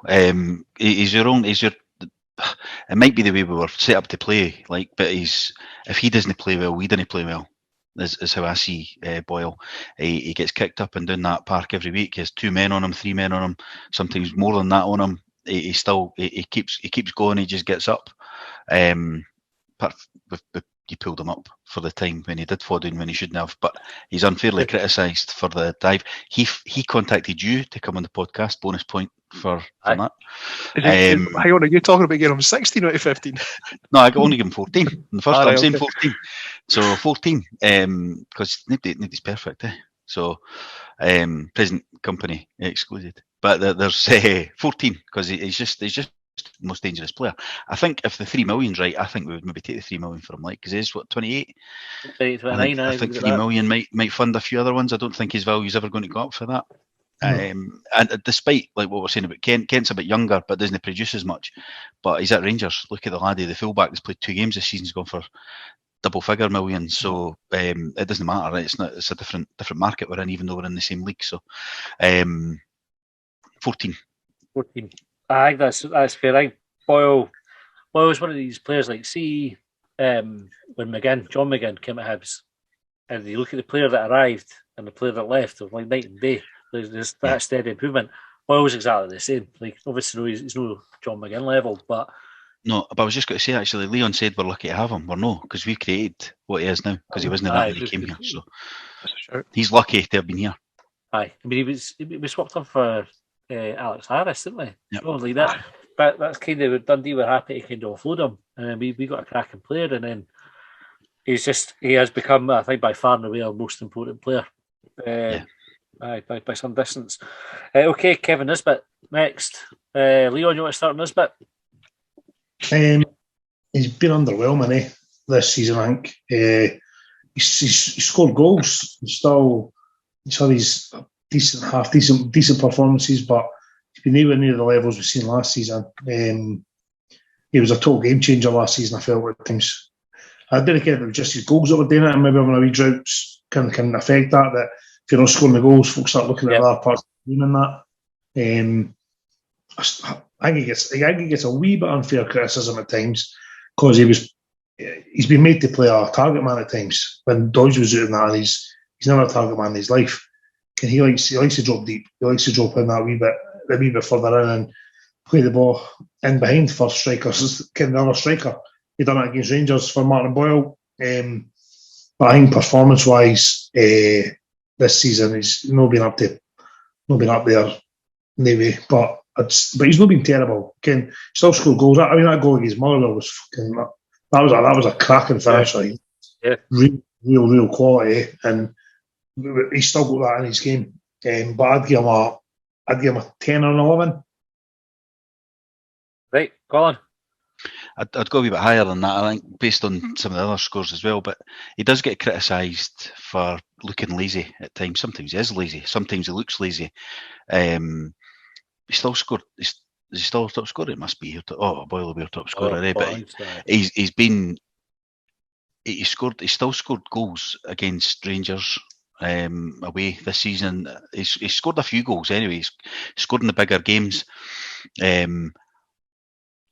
I think he's been less stranded a wee bit up there on his Todd. Certainly after McGuinness went out of the team, he's up there on his own, and it's like he clearly needs some help from somebody, whether it be Deutch or McGuinness or Boyle or something, because I didn't like Boyle up front, like I like Boyle out wide. But last year, the three of them, that's how we had such a good season, and because of the three of them scoring all your goals. But then you take him at the team, one of them at the team, and it broke that sort of partnership up. So I think it's affected Nisbet, but I would still score him. I'd still score him 12, because we scored Newell 12. I don't think he's been any worse than that. I bet Kevin Nisbet looks a bit like me, no like John Newell. That's why I get Martin. Aye. Where are you scoring Nisbet then, John? Probably about the same as Colin, just for much the same. I think there's still a very good striker in Kevin Nisbet, and I think circumstances this season, through injuries, through lack of personnel getting brought in, managerial changes, everything that went on in that first 6 months, I think it's really, really hard to see the best in them.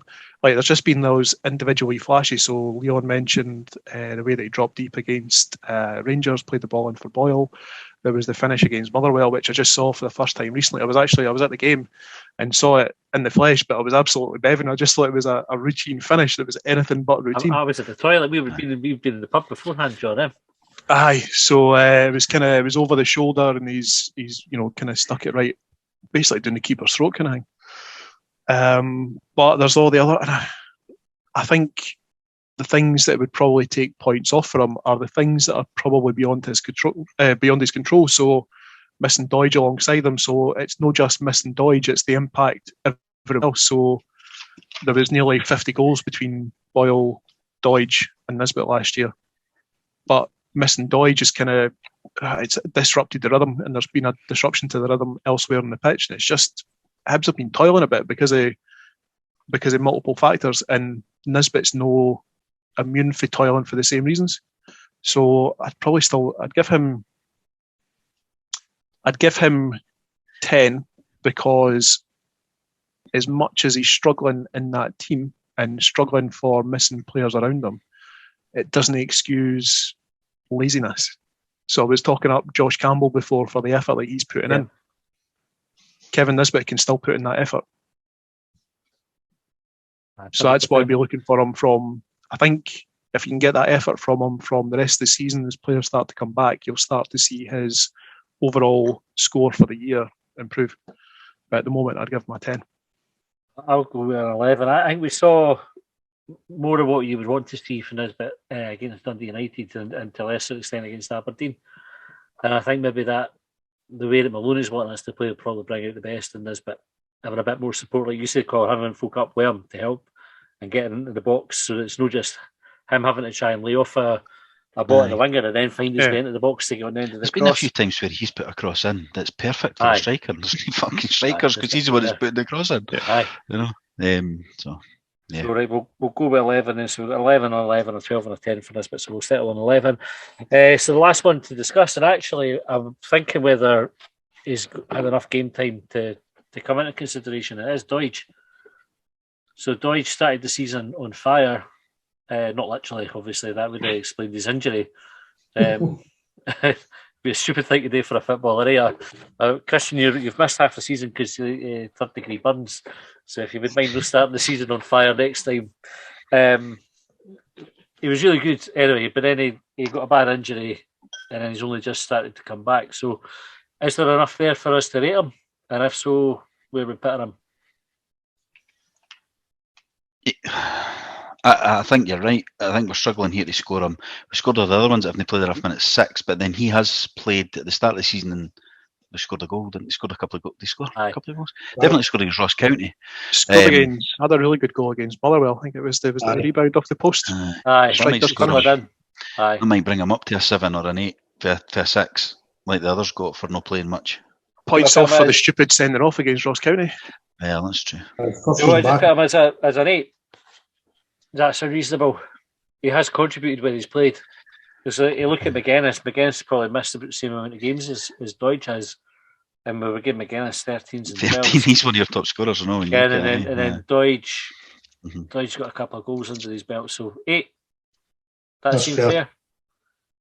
Aye. Right. So an 8 there, which takes it 185, and then 6 for Gullen, we said, and 2 for Scott. So 193. What's 193 divided by 22, Colin, in your head?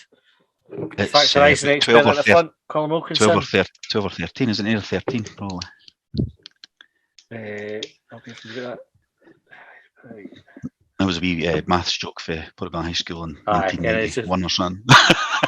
9. That a well-known joke. Mr. Matthew, the maths teacher, right? He's pointing at you. Oh, the Porty-Haitians will be pissing themselves. Brilliant. Finally, a Porty High School joke for a very specific time. 9. I think it's the average score for the team. 9 out of 15. Is that?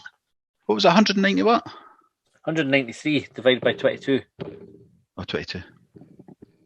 Aye, 9. 8.7, so 9. So 9 out of 15. Does that feel about right for the team? Where are we? 5th in the league? We're 5th or we're 4th? Or 5th now. Few points off 4th. 9 out of 15, aye. Yeah. Aye, that feels a bit alright. I think that illustrates, if nothing else, that we can exactly what we're talking about and can be considered fucking experts. And if anybody disagrees, then they are wrong. Nah. If you agree or disagree, just let us know. I'm sure you will anyway. You can tell us when we're talking shite and why somebody should have scored higher or lower. If you're the person on Twitter who hates Paul Hanlon and Lewis Stevenson, didn't bother telling us. Okay, you don't like them already, right? We didn't need to find out anywhere. We will be back with short bangers on Thursday, so get your questions. In fact, didn't send us any questions this week because we've still got 2 weeks worth to catch up on because I had the COVID. So we'll cover off the ones that you've sent in already, and we will be back on Sunday with Heat Bangers after that. Right, thanks Leon, thanks John, thanks Colin for your time this evening. Bumper episode. Can't say we're no good value for money, yeah. It's going to keep Mike and was it Stu? I think they've got some late night driving to do. So. We're looking for us to get it published pronto. I think I've missed the deadline now, so I'll get cracking onto that right away for these boys. Anyway, thanks for tuning in. If you made it this long, well done. We'll catch you next time. County line, I pledged upon. Well, they trailed me down when I broke free. I drank all the whiskey in Tennessee.